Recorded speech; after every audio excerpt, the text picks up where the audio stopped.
सर्वप्रथम मी तुमच्या सर्व माळीनगर मधील पंचक्रोशीतील सर्व युवक मित्र, खऱ्या अर्थानं आज ज्यांनी मला इथं निमंत्रित केले, आमचे मित्र तुषारजी जाधव, डीजी गोरे साहेब असतील, आमचे बनकर साहेब असतील, या सर्वांचं आणि तुम्हा सर्वांचं पहिल्यांदा मी मनापासून आभार मानतो।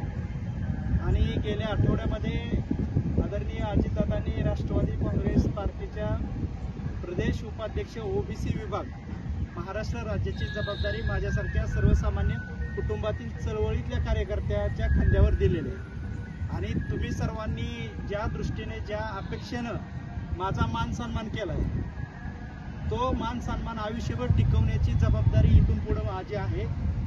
सध्या महाराष्ट्रामध्ये राजकारण ज्या पद्धतीचं होतंय, ज्या पद्धतीचे काही गोष्टी आंदोलनं उलाढाली सगळ्याच चालू आहेत, परंतु मला तुम्हा सर्व युवकांना विनंती करायची आहे, मी जरी एखाद्या पक्षाचा आपण जर पदाधिकारी असेल, आपण वेगवेगळ्या जाती धर्माचे एक असेल, परंतु हा फुले शाहू आंबेडकरांचा पुरोगामी महाराष्ट्र आहे आणि तो जपण्याचं काम आपल्याला करायचं आहे। आणि आपल्या तरुणांना समाजामध्ये, मार्केटमध्ये चांगलं काय वाईट काय ऐकता आलं पाहिजे, त्याचं ॲनालिसिस करता आलं पाहिजे आणि चांगल्या गोष्टी किती घ्यायच्या, वाईट गोष्टी किती घ्यायच्या, त्याचं सुद्धा ऑब्झर्वेशन आपण बारकाईने केलं पाहिजे।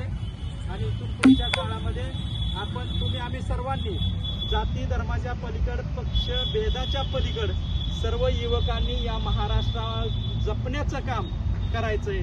आणि माझ्यासारखा कार्यकर्ता जाती धर्माच्या पक्ष भेदाच्या पलीकडे जाऊन सर्वसामान्य वंचित उपेक्षित जे घटक आहेत त्यांना केंद्रबिंदू मानून ज्या बांधवांची प्रशासन लेवलला जे काही कामं असतील ते कामं सोडवण्याचं काम करणार आहे। मी काय एवढा काय मोठा नेता नाही, परंतु एक सर्वसामान्य कार्यकर्ता, सर्व भटके असतील, विमुक्त असतील, त्यांच्या पालावर जाऊन त्याचे प्रश्न सोडवण्याचं काम करेन।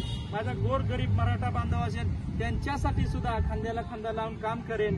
मला यावेळी खरं आवर्जून उल्लेख करावा वाटतो की तुषार हा माझा कॉलेजचा मित्र आहे आणि तुम्हाला हे मला फार अभिमानानं सांगायचं आहे की बीएड कॉलेजला आम्ही 1 वर्ष एकत्र होतो आणि पहिल्यापासून चळवळीतला किंवा नेता ती आमच्या अंगामध्ये खुमखुमी, पण मी कधी कॉलेजला दप्तर किंवा डबा 1 वर्षात कधीही घेऊन आलो नाही।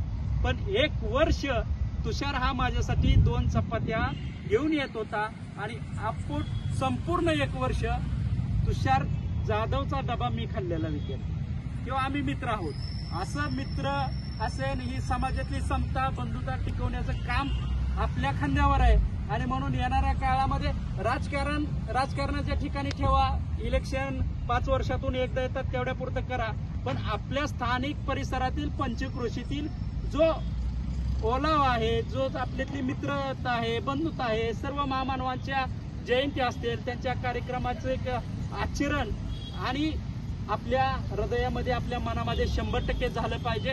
आपण जयंत्या करतो, डीजे लावतो, एवढ्या उत्साहात जयंत्या करतो, परंतु त्याच्याबरोबर आपण सर्वांनी त्या महामानवांचे त्या जयंतीला एक तरी विचार आपल्यामध्ये आत्मसात केला पाहिजे आणि युवकांनी व्यसनापासून दूर राहिलं पाहिजे।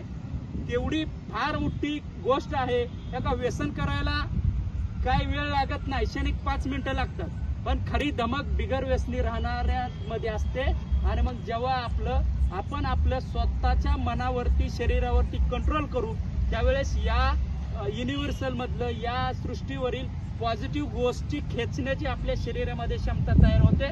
आणि इथून पुढच्या काळात सुद्धा आपण आपलं शरीर असेल, आपलं कुटुंब असेल, आपला समाज असेल, आपला परिवार असेल, याच्यासाठी आपल्याला जे काय योग्य आणि चांगलं देता येईल ते देण्याचा प्रयत्न करावा।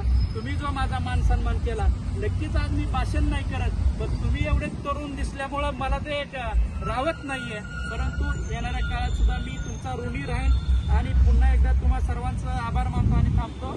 जय हिंद, जय भारत, जय भारत।